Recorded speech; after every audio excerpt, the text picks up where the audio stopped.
It's okay na maraming tao na mawala sa'yo.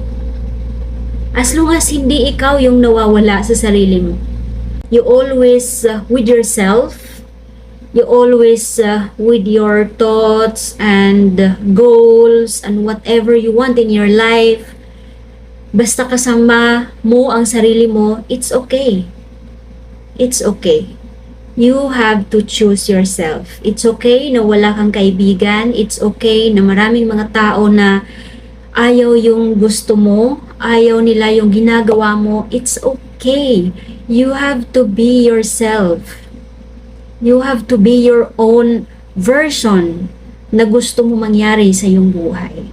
Kasi wala nang ibang napakagandang bagay at napakatahimik na bagay kung pinipili natin maging totoo sa ating sarili.